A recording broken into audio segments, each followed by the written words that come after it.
So where would you say your Oh, my promos God. are now based from back in the day when, you were wrestling as John Moxley?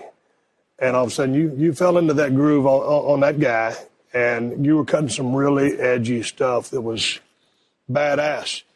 Compare the Lunatic Fringe Dean Ambrose with what you were doing, say, 6, 7 years ago. Yeah, well, You were out on a limb, brother. yeah, I dug it. yeah, the Fringe, I guess, right? I didn't come up with that, but so like when I first got here, they give you the script and you got to kind of read it, and you'd say you're reading where I can talk forever.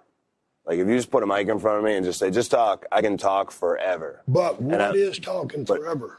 I mean, I can riff and talk. Right. But if you put a script in front of my face, I can't memorize 3 lines. Gotcha. Okay. I'm like, I'll forget them all. You give me a paragraph, I'll never remember it. But if you just say, just talk, I can just talk, right? So it was a little jumpy for me, just trying to get into a groove when I'm trying to memorize lines. Like it always kind of killed it for me, you know what I mean? Like I was kind of like, it started to be like, I'm like, I hate doing promos because all that is just I got to memorize these lines. It's not fun anymore, But now I've gotten to the point where I can kind of call my own shots more a little bit, and I can, now there'll be times where Vince will just be like, say whatever you want.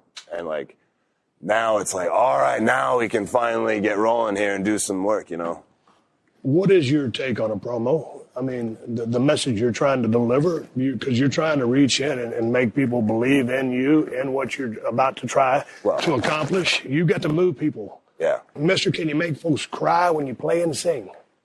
Yes. David Allen Coe. That's right. I knew that. You don't think I knew that? So that's a promo. Effective and effective. Your mission on a promo. Another part about promos that I find interesting that's not that kind of gets taken away today is that you can drive the narrative a little more in your promo as far as the creative part about how our angles are going to go or how our match is going to go. Like I could say back in the day, it's not how it is today because now we have a creative team who drives the creative aspect of it, right? But back in the day, it was, I don't know, don't ask me. Not my problem. All right, so back in the day. Back in the day, it'd be like, me and you are going to wrestle at the fairgrounds, right? Steve Austin versus Dean Ambrose at the fairgrounds. That's all I know. Camera, shoot. And I'll just think up something in my head. I'll go, you know what, Steve Austin? I know something about you that all these people might not know. I know that you got a bum knee. I know that you've had 12 surgeries on that bum knee, and it ain't worth a damn. I know that knee, I know you can't barely stand on that knee, let alone get in the ring with me and take away my championship. So I'm going to tell you what I'm going to do. I'm going to slap that figure 4 on you and make you scream in pain. I'm going to slam your leg up against that steel post, and I'm going to make you beg. I'm going to make you ask me to amputate your leg because it hurts so bad. You're going to hand your leg over to me on a silver platter, all right? You're going to give your leg up as a gift to the people of Nashville at the Nashville County Fairgrounds. That's what's going to happen. So now we have a narrative for the match. Maybe we don't go to it, maybe we do. But it's just another thing. Man, maybe it's what if Austin's leg? And does Austin have a bad leg? And now it's another thing. Or you could come back with something else. We can kind of create the story as we go. Yeah, because Stone Cold said, well, hell, I'm going to whip your ass with one leg any day of the week, twice on Sunday. So to that you would say what? And so we continue the story, but it's an organic fashion. Do you like people creating words for you because you're a free thinker? You know who you are. Oh, God, absolutely not. No, don't do that. I mean, I'll take I'll be honest, sometimes I get a suggestion because I'm open to everybody's suggestions. You can get a great idea from somebody who you never expect. I'm open to all suggestions. Sometimes I get a great idea from somebody. I'm like, you know what? That was awesome. I'm going to steal that, so. Do you have a chip on your shoulder? Do you always feel like you have something to prove? I have at times, depending on when I first got to WWE and we're in the Shield and this goes to the other 2 guys, yes, for sure we had a chip on our shoulder because we felt like we were just as good or better than anybody in the company, and we were just down there making pennies in Florida on local TV, and screw everybody, we're going to come in and kick the door down, and we don't really care if we get heat or nobody doesn't like us or anything, screw it, don't care. Big chip on the shoulder at that time. When I was first starting in wrestling, yeah, definitely a big chip on my shoulder, because I wanted to show the world that yeah, I'm not joking when I say yeah, I'm going to go be a pro wrestler, and I'm going to go I'm going to be a big star. I'm going to be WWE champion one day, and you get laughed at or whatever. I'm being serious, and I'm gonna make you prove you people wrong. You know why? Because you just accept your life and whatever crappy life you have here in Cincinnati. I'm gonna work my ass off. I'm actually gonna go do it because I'm proactive. And screw you. So yeah, chip on my shoulder back then. Nowadays, yes and no. Like I get chips on my shoulder and then I knock it off and then it comes back. You know, right now I don't consider myself a chip on my shoulder guy because I'm pretty. Well, dude, are you saying you're complacent? You've lost your edge because you got that championship belt finally? Yeah, not complacent at all, but not a chip on my shoulder as far as like what's everybody gonna like think of me? Like, you know, I'm gonna make sure I prove, you know, and whatever. You know what I mean? You got to go. I have a confidence. I mean, it took a while to sink in, but now I feel like, for sure, like, when I walk down the ring right now, like I was saying about Harley Race and Jack Briscoe and stuff earlier, like, I mean, I take that and I think back to those years when I had a chip on my shoulder really bad and all that, you know, I think back to all that stuff. I think back on the journey, and I walk in that ring with this, like, whether it's a house show in Tupelo, Mississippi, or Monday Night Raw, or pay-per-view, or SummerSlam, or whatever it is, when I walk in the ring with this on my, around my waist or on my shoulder, I mean, it's serious. I mean, like, I am the WWE champion right now, and ain't nobody gonna take it away. You try to come after me. You try to say something like, you know, you don't deserve that, or, you know, I'm gonna take that from you, or whatever. You know, you're gonna get bit. You know, like. To me, this is all real. To you, yes, correct. Yeah. This business is real.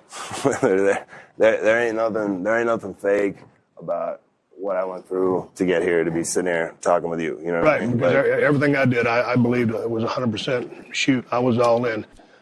You, Seth Rollins, Roman Reigns, what did you think? Whose idea was it? And say, hey, man, but you guys got to call you Shield. Were you like, hey, yeah, let's do it, or what? It all happened. It was never it was all organic. It was never something that was came up with in a meeting or whatever. Like, we made it up as we went along. You know, I think that's what made it so special. Were you guys friends to begin with? Yeah, I mean, like, I'd been wrestling with Seth for 2 years straight, you know, like, we were friends with Roman, you know, like, and became super tight and, like, you know, bonded in that experience of being, like, as far as, like, how it came about, I think originally we were going to be, like, goons for Punk, who was the champion at the time. That never really came to pass, kind of. I don't really know how the backstage of the writing and it all came about, but it was just like, okay, you guys, here's some stuff to wear, look like security guards. We come out. Actually, the first day we came out, they had given us shields, like giant riot shields. Right? How was that? I was into it at first. I went, yeah, look at this. And like this nightstick, I was like, I'm going to beat the crap out of somebody with this. Hell yeah. And then in retrospect, if we'd have ran out with those, we would have looked so stupid. We would have looked like dorks, man. And one of us for sure would have tripped and fallen trying to get in the ring with that thing. And it for sure would have been me. And my career would have been over. So thank God we didn't have the shields. But then it was like, okay, maybe we'll try to wear like tactical stuff. Like, so we go to the surplus store, get this, and then that becomes the look. And That's then a good like look. they make us, even coming through the crowd was just like, well, would they come out of the crowd? Because they're kind of invaders that are beating up the locker room. They should probably they shouldn't come out of the dressing room, right? So then it became so it all just became, organically became what it was, you know? What was the story within the chemistry, you guys? I mean, was it three alpha males did you say, all right, well, I'm not assuming you said I'm the leader, or did one of those guys say, hey, here's how it is? No, yeah. What was the pecking order? I think that's the best way to put it, was three alpha males, you know, and I think we're all so different and have such different personalities that it made it so we didn't, there was really no stepping on each other's toes. And I think a lot of it too was the locker room back then, even just a couple of years ago, was a little bit different than it is now. Now, I think there's a lot more young guys and the guys who came up in the all together and developmental and, you know, NXT guys filter in and everybody kind of knows each other and it's cool. Back then there was a big divisiveness between, is that the right word? Big divide between developmental and the main roster. So if a new guy like me came up on the road for a dark match or whatever, you know, people are looking at me, kind of whispering, like, who's this guy? Is that guy? You know, rumors get started. You know, somebody's just waiting. You know, it's a shark-infested water. Somebody's waiting for, you know, to stab you in the back. And we knew that, you know, so we came up there with like and people got it in our heads too that like, people aren't going to like you guys and they're not going to like this. But so we, you know, we all collectively went, dude, and Roman's like, I got a little baby girl at home. I don't care. I mean, Seth's like, dude, we've been doing this for way too long. Screw everybody, you know what I mean? We all just went in like all together and went, let's beat the crap out of everybody. And if anybody didn't like it, screw it, you know what I mean? Like it'll turn into a real fight. I don't care, you know? So we went in with that attitude, And just in the work ethic thing, you know, we were just like, all right, we're going to go out there and work harder than everybody, bust our asses, and just outwork everybody every single night and be the best thing on the show. And like, you try to stop us because you can't. You guys started off and you came out. You had a head of steam. You know, kind of run a little bit of interference for Punk, whatever the back storyline was, and then you became cool. And then they decided to break you guys up. This is long story short. Did they break y'all up too fast? No, it's perfect. Why so? Perfect. How you feel? Because you want to hit that, you hit that high note, you want to walk off stage. You tell your funniest joke, you want to walk off stage. You know what I mean?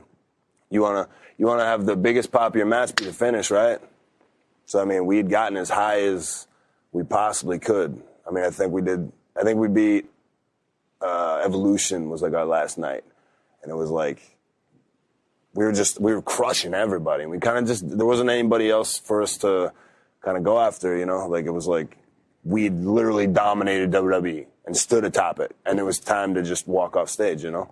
And because we were so hot, nobody expected it, which made it the perfect time because a heel turn can't be expected. You know, and the Seth Rollins heel turn is one of the greatest heel turns ever because it just came so far to left field. I mean, he's still hated for it today. You know what I mean? Seth won the world title. Roman won the world title. You now have the world title. But at the time when those two guys were having their runs, you say, hey, what am I, chopped liver? Because in listening to you talk, you're the best guy in the Shield. Hell, you're the best guy in the company listening to you. It's because you got me all fired up. I've tried to bring chill vibes in, and then you got me all fired up, you know? No, but I know what you're saying. Yes and no. I knew the breaks when the situation worked out how it worked out. I mean, originally we were doing this kind of like teasing a breakup storyline forever where I was going to be the jerk out of it. So I'd been kind of intentionally being the biggest jerk and kind of being the sleaziest one of the Shield like forever, you know, because I knew eventually that'd make it easy for people to hate me, because I never expected them to have to try to like me. But I knew the breaks, you know, when it was like, okay, Seth's going here and Roman's going here, and I knew my situation. And I went, all right, we'll see. And I remember saying to somebody who I'm close with, in 1 year, they're going to have a baby face that they don't want. I knew it was going to be me. And that's, you know, phrased, that might be the right way to phrase it, but that's exactly what I said. And I went out there and I just went, all right, screw it. I don't know how I'm going to do this, but I'm going to go out there and I just started busting my ass in the baby face role, and people started picking up with it, you know. And I remember, I will always remember this because it stuck with me and it like stuck in my craw, and it was one of those things that made me go like, all right, we'll see. Because it was, shortly after that, I think we were going to like the Money in the Bank pay-per-view or something, right after the Shield broke up. And I came out and did a thing where I attacked Seth and jumped off of something and the security guards or some kind of segment like that, and I cut a little promo. Just did a little thing, right? And whatever we did, the place went bananas, right? And I was like, yeah, that was good. And I got to the back and I was like, whoa, that was awesome. Did you hear that? The place was going nuts. And the producer, who I won't name, you probably figure out who it is, came walking up to me and I was like, damn, you might just up and get over. And I'm like, and, you know, he meant it as a compliment. Like, he was starting to say, you know, the crowd went nuts, but I'm like, oh, I see how it is. I'll remember that. And I remembered it. I remembered it for. Did you feel like you time. weren't designed to get over? Did you feel like it was you against the world? Yeah. And then in your not in like I was sabotaged, but I was just left to my own devices. Right, but which was great, actually. I don't do think you it could have worked think better. the Lunatic Fringe, you know, fans and people that started buying into you and that bought into you now, it's we against the world, and man, for some reason you've, you know, gravitated towards, you know, a large portion of the people that watch the WWE shows. Yeah, I mean, I think that's the message if there is one, you know. Like I really can't tell you what my like character is or whatever. I just go out there and be me, you know, the lunatic and the crazy and all that stuff.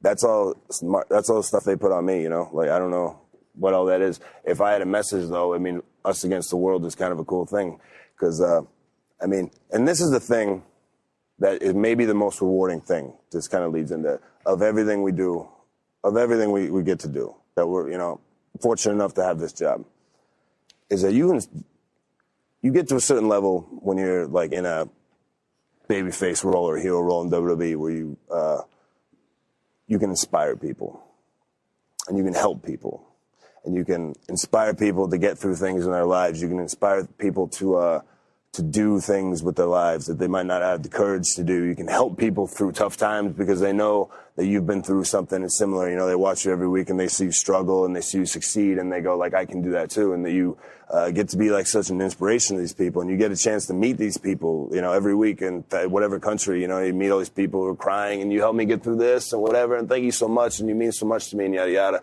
and you know, stuff, and like getting to do like you know, stuff like Make-A-Wish and stuff like that. But those people get a chance to live vicariously through your storylines. And dare I say, going back to you as a kid on the streets of Cincinnati or wherever you were at, Bret Hart did the same for you. Exactly. Yeah. And it's such a like an honor to be in that position, to be able to, like, you know, meet those people and do the Make-A-Wishes and stuff. And you know, like I used to hear it, like when I first got here, like, you know, we put smiles on people's faces. And like that sounds real corny and cheesy when you hear it, because I'm like, no, smiles on faces. No, I want violence. I want blood. Like, let's do some pile drivers, you know, because I'm a wrestling fan. But then you get to this position and you're given this responsibility, like a John Cena would have or whoever, and you go like, oh, like you meet these people and you go, that's what it is about. Like it ain't about all this or that. Like, it's about putting smiles on people's faces. It's the big picture. Yeah. Hey, man, speaking of big pictures, let's go back a little bit because WrestleMania 32 in Dallas, Texas was a hell of a picture. Over 100,000 people there. You walking down that ramp. I walked down the same ramp you did. It was badass to be in front of 100 grand.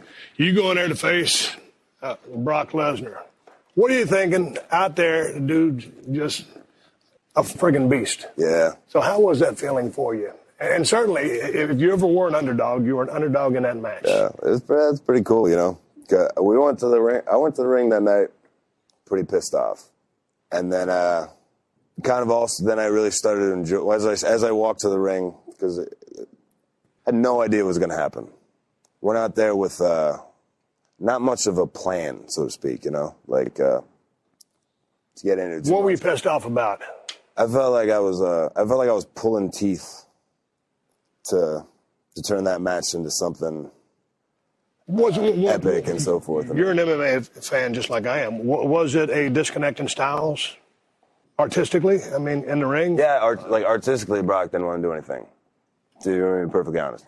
And because, you know, Brock's going to Brock. He's all about Brock. You know, I had a vision for that match to be the craziest thing imaginable, you know what I mean? And I was trying to pitch everything to everybody and had every idea, and just I put so much effort in, so much work in, and other people did too, and you know, and I was met with laziness, and but I just kept thinking at the end of the day, I was like, once we get in the ring, it's all going to be okay. We'll figure it out once we get in the ring, and you know, went out there and we whacked each other with weapons. I got suplexed a bunch of times, and you know, it's an invigorating feeling walking in the ring, knowing that like you're going out there with a man who can kill you with his bare hands in front of 100,000 people, and you have no idea what's going to happen. It's pretty cool, you know. So then, like, I live for moments like that. So it was a hell of a day, I'll tell you. Let me ask you, as I sit here and look at that belt, I held that belt a few times, a different version of it, but the world champion.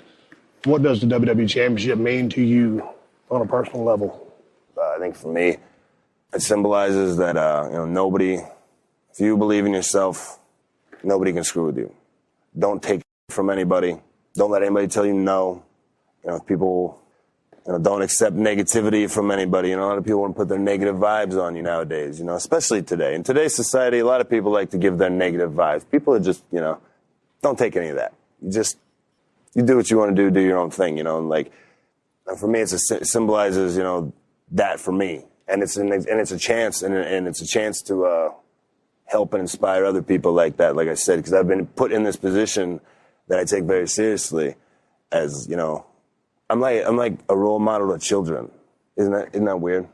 I would have never thought in a million years, you know, but it's a responsibility that was been given to me, you know what I mean? And I take that very seriously, you know what I mean?